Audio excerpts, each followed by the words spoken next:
ഒരു 5ാം ക്ലാസ്സിൽ പഠിക്കുന്ന ഒരു കുട്ടി എനിക്ക് ഒരു കുറിപ്പ് കൊണ്ടുവന്നു. ആ കുറിപ്പിൽ എഴുതിയിരിക്കുന്നതെന്ന് വെച്ചാൽ അയാൾ പറഞ്ഞതെന്ന് വെച്ചാൽ അയാളുടെ ഈ പുസ്തകമിട്ട സഞ്ചി കൊണ്ട് അയാൾക്ക് മുകളിലോട്ട് 4ാമത്തെ നിലയിലെ ക്ലാസ്സിലേക്ക് കയറാൻ വേണ്ടി പറ്റത്തില്ല. അയാൾക്ക് നട്ടിൽ നല്ല വേദന എടുക്കുകയാണ്.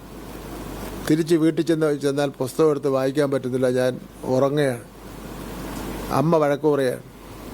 അതുകൊണ്ട് ഞങ്ങൾക്ക് ഒരു കാര്യം ചെയ്യണം, ഒന്നുകിൽ ഈ ഭാരം കുറയ്ക്കാൻ വേണ്ടി എന്തെങ്കിലും സംവിധാനം ഉണ്ടാക്കണം, അല്ലെങ്കിൽ ഈ ഞങ്ങൾക്ക് ലിഫ്റ്റ് വേണം. ഞങ്ങളുടെ സ്കൂളുകളിൽ ലിഫ്റ്റ് എനിക്ക് കയറി പോകേണ്ട ലിഫ്റ്റിൽ ദീർഘമായ കത്താണ് ഞാൻ വച്ചിട്ടുണ്ട്. കത്ത് എനിക്ക് ലിഫ്റ്റിൽ പോകണ്ട, പുസ്തകത്തിന് ലിഫ്റ്റിൽ കയറ്റി മുകളിൽ കൊണ്ടുപോകാം. അപ്പോൾ എനിക്ക് പ്രശ്നമല്ല അവന്. ഞാനത് അവിടെ ആ യോഗത്തിൽ തന്നെ അവന് പറയാൻ ചെയ്തു, ഇങ്ങനൊരു കത്ത് കിട്ടിയിട്ടുണ്ട്, നമ്മൾ ഇനി കിട്ടുന്ന പുതിയ സ്കൂളുകളിൽ ലിഫ്റ്റും കൂടെ വയ്ക്കാൻ വേണ്ടി പറയാം.